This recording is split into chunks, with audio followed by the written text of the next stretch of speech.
IVF చేయించుకోవడం ద్వారా side effects వస్తాయా? అండ్ ఐవీఎఫ్ చేయించుకున్న వాళ్ళందరూ మీ సెకండ్ ప్రెగ్నెన్సీ ప్లాన్ చేసుకునేటప్పుడు ఖచ్చితంగా ఐవీఎఫ్కే వెళ్ళాలా? న్యాచురల్గా కన్సీవ్ అయ్యే అవకాశం ఉంటుందా? దీని గురించి తెలుసుకుందాం.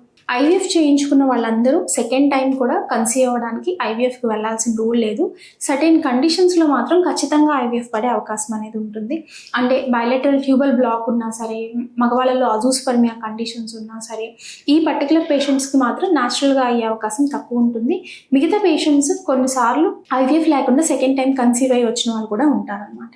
అండ్ కమింగ్ టు మేడం, ఐవీఎఫ్లో కాంప్లికేషన్స్ ఉంటాయంటే జనరల్లీ ఐవీఎఫ్ అనేది చిన్న ప్రొసీజరే. దాంట్లో ఏంటి అంటే మనం ఎగ్ బయటకు తీసి ఎగ్ని స్పర్మ్ని బయట కలిపి తల్లి గర్భసంచిలోకి వేయడాన్ని మాత్రమే ఐవీఎఫ్ ప్రొసీజర్ అంటారు.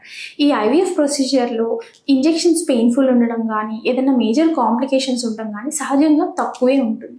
మీకు ఐవీఎఫ్లో కాంప్లికేషన్స్ రకంగా మేము ఏమైనా ఎక్స్ప్లెయిన్ చేయాలి అంటే మోస్ట్ కామన్గా అయ్యేది ఇంప్లాంటేషన్ ఫెయిల్యూర్. అంటే ప్రెగ్నెన్సీలో నెగిటివ్ రావే అవకాశాలు ఉంటాయి. దాన్ని ఇంప్లాంటేషన్ ఫెయిల్యూర్ అంటారు. అది చూస్తూ ఉంటాం. సెకండ్, ప్రెగ్నెన్సీ వచ్చిన తర్వాత కొంతమందికి మల్టిపుల్ ప్రెగ్నెన్సీ అనేది వస్తుంది, కొంతమందికి ఎక్టోపిక్ ప్రెగ్నెన్సీ అనేది వస్తుంది. ఇవి వచ్చే అవకాశం అనేది ఉంటుందన్నమాట. పేషెంట్ని బట్టి మేము కొన్నిసార్లు సింగిల్ ఎంబ్రో ట్రాన్స్ఫర్ చేయడం కూడా జరుగుతూ ఉంటుంది. సో మీకు కావాల్సిన విషయాలు తెలుసుకోవాలంటే మీ ఫర్టిలిటీ స్పెషలిస్ట్ని ఖచ్చితంగా కన్సల్ట్ చేయండి.